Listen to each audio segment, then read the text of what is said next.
Hi, I'm Daniel Lucas, and welcome to Book 101 Review. Book 101 is all about the books that I read for the last 40 years. And today I have my special guest. He is a horror film director, none other than Mr. Jason Morris. Hello, how's it going? Oh, fabulous, fabulous, and busy, Mr. Jason. And can you please introduce more about yourself that I miss?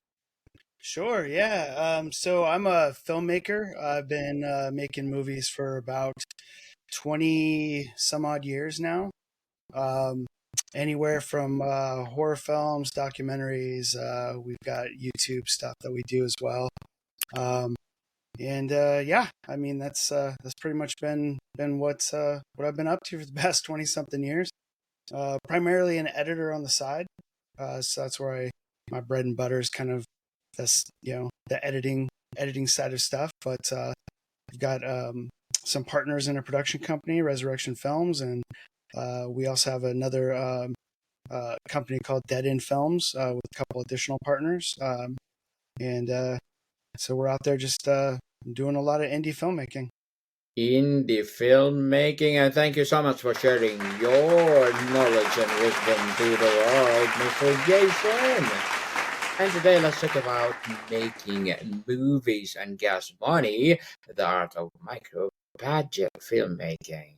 So tell us, embracing limitation for this advocacy is something else. Many see as a tiny budget as a barrier, but you call it an art. How does the constraint of gas money actually force more creative and perhaps more authentic storytelling choices? Yeah, it's a really good question because a lot of people are kind of amazed at some of the films that we make and the budgets that they run at. But I really think that art is obviously subjective, but I don't think the budget necessarily has anything to do with the creativity aspect of making a film. Obviously, you can do bigger, you know, more professional looking things with bigger budgets.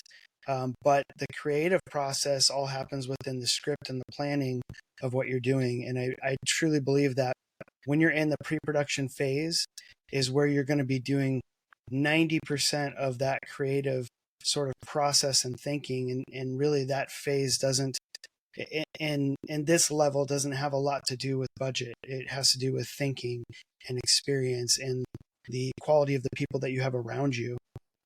So I think a project at a lower budget actually brings much more creative um, ability out in a person. It makes you think more, makes you understand the environment and the world that you're playing in, and it gives you more, I think, more options, honestly, than just throwing money at something. Mr. Jason, before you shot a single frame, what is the fundamental question you had asked about every single element of the film, from characters to locations and the big budget director Neville Wood? I think that the biggest thing that you really got to think about is just the story in general, not necessarily the characters, the environment, like the locations, things like that. But I really think the story itself, what's going to serve it, what are you going to do with the story, your own personal sort of vision, I guess you could say. Because ideally, I think a director kind of has to look at, especially with the feature film, look at a big picture, not just an individual sort of scene or an individual element of a film. You really have to be the one that sort of keeps it all together, like the glue that holds the story together. And I think that's one of the most important pieces to really dig into and to explore during pre-production, and even when you're on set shooting it. It's really thinking about not just the scene that you're shooting that's right in front of you, but also all of the other scenes that are surrounding it. um, uh, Becomes a super important piece of the puzzle. What was non-negotiable core of your film? The one thing you refuse to compromise on that kept you going when the budget said, "This is impossible." I think that's a tough question because I think that with these smaller films, everybody that comes on board really has a very similar vision. They're all there to support the movie and try to get what I don't want to say I want out of it, but that's kind of what it is. The director has sort of the vision and whatnot, and everybody sort of jumps on board in order to try to make that happen the best that they can.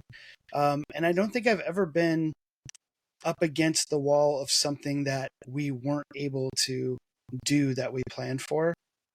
Maybe they don't really come out 100% the way you want them to. And I think that's sort of the sort of crux of like having films with like special effects and things like that. It typically can be sort of a crapshoot in terms of like, did you have time to prep the special effect and test it out and that kind of thing. Can really be challenging. And I guess ultimately, if you surround yourself with great people who kind of share a similar vision and a similar love for film and the filmmaking process, almost anything really is accomplishable on some level. Interesting, Mr. Jason. With every dollar counting, what was one thing you spent money on that gave you the biggest return in production value? Well, I think maybe it's not something that you see on screen per se, but Yes. I think the most expensive thing that we spend money on that gives us the best production value is food. Oh, Catering yes. for the cast and the crew and making sure people are fed and making them feel like you care about them because we do care about them and we want them to feel well. Not only do they need to be satiated like on set, they need to be have the energy to work, but you feed people a good meal and that they're amongst people who care, and that translates to quality filmmaking. It translates to how well they work for you on set and how much they care back. I think you'll hear a lot of horror stories about filmmakers not feeding their crew properly, things like that. And I think even if you're paying people top dollar, if the food's bad, their work ethic's gonna really tank. Indeed. And Mr. Jason, how did you attract talented actors and dedicated crew to project with little no pay? What was the currency you used instead of cash, creative freedom, a great script, or a promise of a good reel? I actually don't try to promise anything. I what I do try to do is before I go out and cast is we try to put together the best concept and script that we can, and we sort of let it speak for itself. And I think that's a certain important thing. I think there are a lot of filmmakers out there that might overpromise, and that's sort of given independent micro budget films a bad name because they can't quite deliver on that. And I've been doing this long enough and have had enough, films in distribution and whatnot, where it's sort of I have a sort of system about that. If you don't overpromise or even promise things, and you let the project speak for itself, and you treat people well, they're going to treat you well, and they're going to want to be on board with people that work hard, have a good work ethic, and they're going to want to show their work ethic. And I think that's probably the most important piece of that is just sort of showing up for them, and then they'll show up for you. Yes, definitely. Give and take, people. Give and take. What Absolutely. is your best story for securing credible location for little or no money budget? What's the pitch that never fails? So the pitch that never fails is that basically just find people that that have interesting places they work, whether it's your parents, siblings, friends, and then go outside of your network from there. I never necessarily look for what I want first. I always look for what I have available to me. And then if what I have doesn't quite hit the mark for what we're trying to do, then I can kind of branch out. But again, it's the same thing with trying to attract talent, because I don't overpromise. A lot of businesses and things like that, I've seen filmmakers, oh yeah, we'll put your business in the credits, we'll get you lots of exposure, bring in new customers, that kind of thing. And I mean, ultimately, it doesn't, because the audience for smaller films is small and in different areas and things like that. So ultimately, you have to find people that believe in you. So you're not necessarily pitching a project on promises or things like that. You're pitching yourself more than anything, and allowing them to kind of see who you are and what it is that you're going to put into a project, and they'll ultimately believe in you.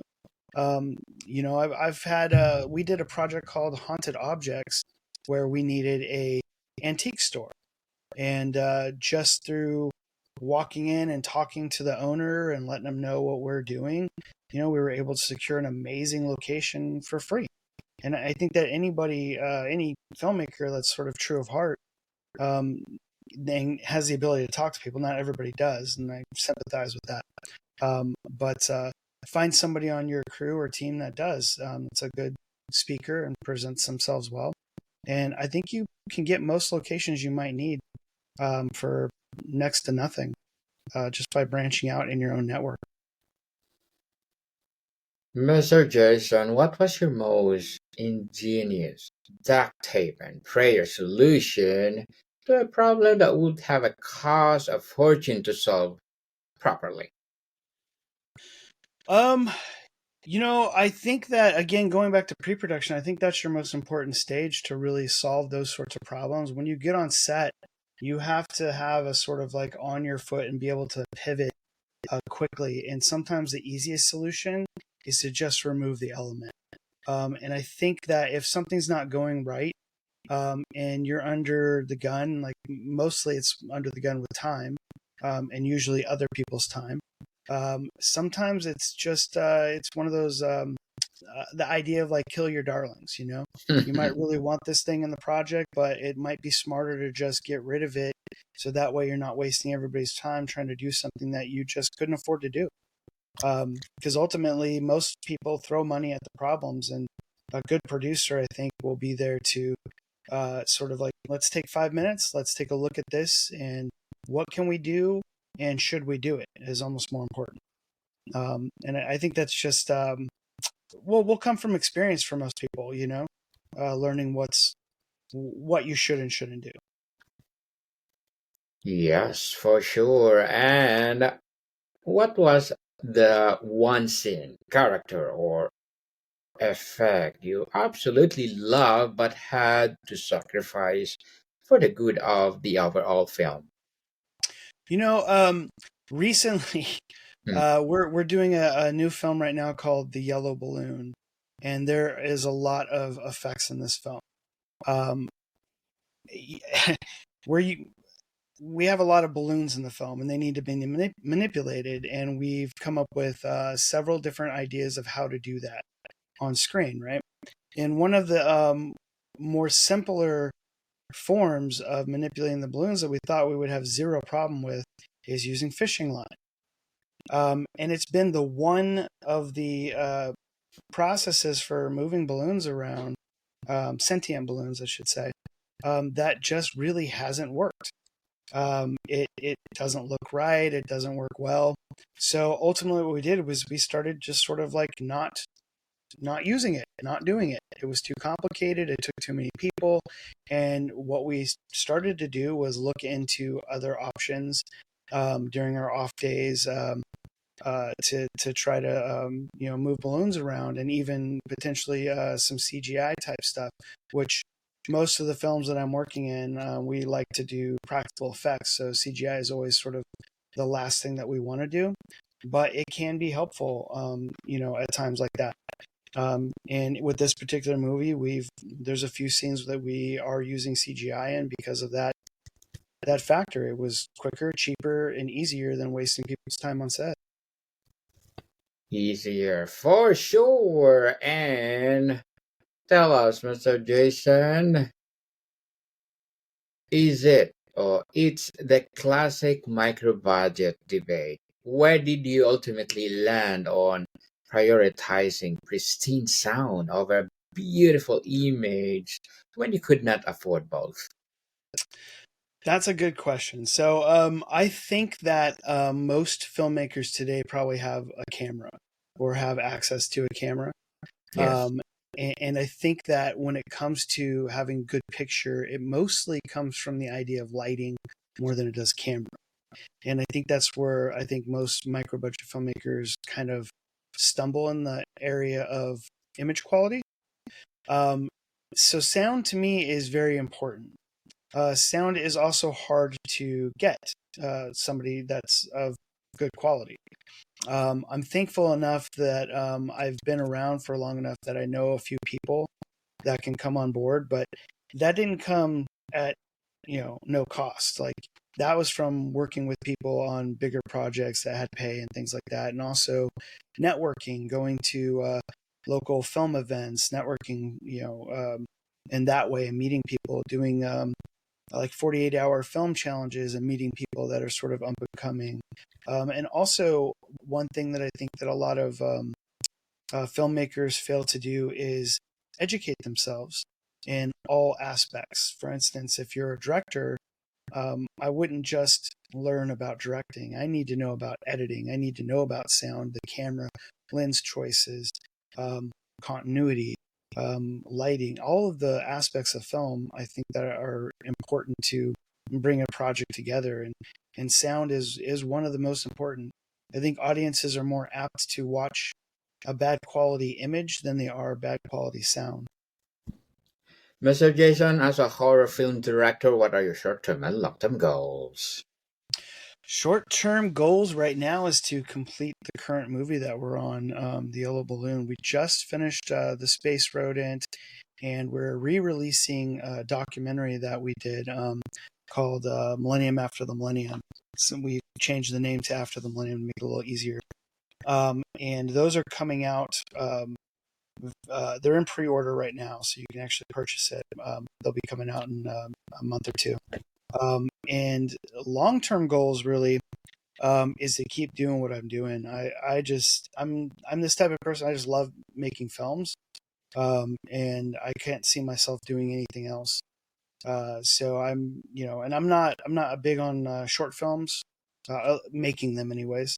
I like doing features, like doing bigger projects like that. So the future I think is going to have a lot of feature films for me. Yes, good luck to your goals, Mr. Jason. I'm looking forward for more success. And what would be your piece of advice for those people out there who want to be like you? I think the best advice that I can give a filmmaker is to put your heart into it. And it's not just the fact of wanting to make movies. You literally have to put all of you into it. It takes so much, from the time that it takes, um, the work ethic, the learning. It just takes every piece of you, and it takes having a good support system, whether that's your immediate family, wife, girlfriend, friends, crew, whatever it might be. Lean on them, um, and just put all of you into a project. That's the best advice. I think everybody hears the advice of just go out and make a movie, but Yes, I mean, everybody these days is going out and making a movie, and I think it takes. I think it takes more. I think it takes effort, than just going and do it, like real effort. real effort. Yes, for sure. And thank you for that advice, Mr. Jason. And can you please recommend a book or books that influence your journey? Absolutely. I think the most influential book for me, um, when I started out, and is still relevant to this day, is Robert Rodriguez's film school book. I think it's titled Rebel Without a Crew. And it still sits on my bookshelf, and I still look at it and reference it. There's also, I think, a video that he did where he teaches a class about it. And it has so much great advice on making a low to no budget movie, um, that it's something I think somebody can read through, and it's entertaining to know his process, but also can be used as like a reference book, to look up various pieces of information in making a film. And I think that's been a super important a book for me. And another one is a movie or a book called Blink of an Eye, which can help filmmakers on set directing by learning editing. I think it's a super important book for being able to know how to put shots together and where to place the camera and keep things consistent. Both of those books I think are very important. Thank you for that recommended books, Mr. Jason. And let's talk about the 80-20 principles of filmmaking. Where did you discover that 20% of the effort yielding 80% of the results? What or was it in production, directing actors, or the editing room? Um, I really think it's pre-production and editing. Obviously, like when you make a movie, there's a famous saying about there's three films that you make. There's the script, there's the production, and then there's the editing. And they all do end up being very different. But I do think that your best chances of making that fantastic film, or the best version of your film, starts in pre-production and ends in editing, because you can do so much in the editing room that you never thought of in pre-production or on the set. And I know people frown on the fix it in post line because you don't want to rely on that sort of ideology of fixing in post. However, there is so much you can do today in post that when the time comes to making the better version of your film, uh, post work can absolutely make or break a film. And I think that's where the most, I think the most potential a filmmaker has in creating the best film, if they've set themselves up in the best possible way during pre-production. Micro budget filmmaking is never a solo act. How did you build a mobilized community of supporters to help you? Another great question, really. Because I've been doing this for so long, I've seen a lot of changes in low budget film world. There used to be the ideology of, pay your dues, work your way up. It wasn't about money, it was about love of the craft kind of thing. And I went to film school. I started film school back in the late 90s. And I saw the transition from, shooting on film to digital and that sort of thing. And there's been a dramatic shift, which isn't a bad thing, and everybody, kind of like is requiring, more pay and things like that, which makes it more complicated, I think, for, micro budget film producers. Um, but I think that at the core of all of that is the more that you give, the more that you'll get. So I typically will go out and I'll seek projects that I can work on for free, and just help people, no matter what my status is or wherever I fall within the spectrum of filmmaking and whatever I've done, staying humble and just sort of like trying to, it's that saying of rising tides lifts all boats, the more that you put in, the more you get out. And the more projects that I work on, the more people that I meet, and the more apt they are to say, "Hey, you have a project? Let me know." Even like right now, we're shooting the Yellow Balloon. My DP on that is shooting a film challenge, and she's asked me to come on to help do lighting on that, and it's just sort of a giving back, And I think that the more that we do that, the easier it is to build that sort of film community and make projects together. But again, if you're promising people you know, short hours, amazing pay, whatever it is, and you're not delivering that kind of thing, you're better off just being honest. Yes. So how would you motivate them, Mr. Jason? How do I motivate them? You try to motivate them by showing them what you can do. For instance, every project that I do, I try to up myself. I try to do better than I was able to on the last one. And what that can do is you can show people, this is what I did last, and this is what we're doing now, and this is how this one's going to be better. And most times people see what you've done, and that's the thing that really gets them, involved. It's the script, the people that they're around, and like, oh, look at what they did before. And for me, like, for the past 20 years, my personal motivation has been to, if I'm going to make films, I need to be able to get them out to the world, and they need to be able to make their budget back, whatever that budget might be. So I've made, that sort of like promise to myself: if I make a film, it needs to make its money back, and if it does that, then I can go on and make another movie. And people see that, because there's a lot of filmmakers out there where their films don't make it out to the world, or wherever they do land, it doesn't make any money back, or it doesn't make a splash of any kind, that sort of thing. And right now we're working on the 11th film that feature that I've worked on, and so there's a bit of a track record there, and people see that, and that alone helps motivate them. That this group of people, they actually complete what they set out to complete, and it gets out into the world. And there hasn't been a single film that I've started that hasn't, made it out there. And people see that. Yes. So with no marketing budget, Mr. Jason, how did you get your film seen? What is your game plan for navigating the film festival world on shoestring?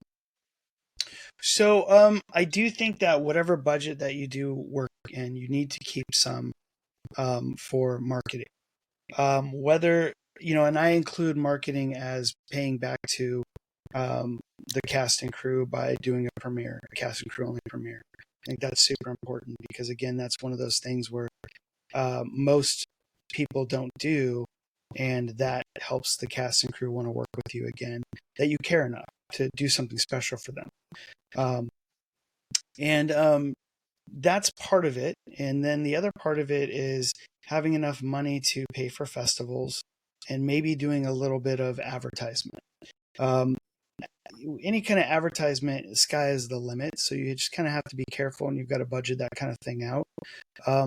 Film festivals, there's so many out there, and there's a lot of scam festivals. So you got to be careful, do your research. But there is a little bit of prestige to having won some laurels. So yeah, there's some low-hanging fruit film festivals out there, but there's also film festivals out there that have the mission of celebrating film. And, it might be a sort of participation trophy sort of festival, but at the same time, just having a selection laurel, or even an award-winning, laurel from a festival, will help you to get people's attention. And I do think that that's important for any filmmaker, really. It just shows you have a little bit of more skin in the game, in terms of like what you're doing, and you care about the distribution process, and getting people excited about it. Good trailer, good artwork, a couple festival laurels, go a real long way. And then if you've got a little bit of money left, it doesn't hurt to do social media advertising, if you have an outlet. If you have a place that the movie is getting placed, whether it's you're going through Film Hub, or a traditional distributor, or you're releasing it on YouTube yourself, whatever it might be. If you've got a little bit of money left over, even if it's just a couple $100s, to run a few ads, and try to get an audience, and drive them specifically to one of those places, it can go a long way as well. But you just don't want to throw all your money there, because ultimately, what's on screen is going to play and be more important than doing social media advertising, where you might hit 1,000 people, and only one person actually views the film. You just got to be careful with it and smart. Mr. Jason, before we wrap up our discussion for today, I'm inviting you to please to listen to my other podcast, people, my other podcast, because my abstract essay is already in fifth season, abstract poetry in second season, and my book 101 review in fifth season too, comedy 101 in second season, and my food 101 in fifth season as well, geography 101 in fourth season, and my baby podcast, law 101 and mental health 101, love letters in third season, and movie 101 review and music 101 and fourth season, and science 101 and sex 101 in its first season. Please listen to them wherever you listen your podcast. So, Mr. Jason, if a young filmmaker with a dream and an empty wallet asks you for the one piece of advice you wish you had, what would it be? One piece of advice that I wish that I had. I think that most of the advice that I've received has been just make your movie. And I think that it's not a piece of advice that I wish I had. It's a piece of advice that I wish I didn't have. Because I just think it takes more than that. I think a lot of people are wasting their time just making their movie. I'm not saying don't do that, but most people will do that and just grab a cell phone or whatever it is and not take the time to learn. And I think knowledge is power. So I guess long answer short, read, educate yourself. There's tons of filmmaking books out there. You don't have to go to film school, but read and join other film sets. That's the best advice I think that I could give anybody, and then I guess that I wish I had in the beginning. Mr. Jason Morris, thank you so much for sharing your knowledge and wisdom to the world. So can you please invite our listeners to support your films, your advocacy, or whatever projects that you are doing right now? All right. Guys, you can reach out to us at Dead End Films or at Resurrection Films. We got a new movie called Space Rodent coming out, and a re-release of our documentary After the Millennium. Check it out. Yes, people, let's support Mr. Jason Morris, because if you support him, for sure, more and more and more empowering films to come. So, Mr. Jason, thank you so much for your time. Thank you. I appreciate it. More to come, people. See you soon.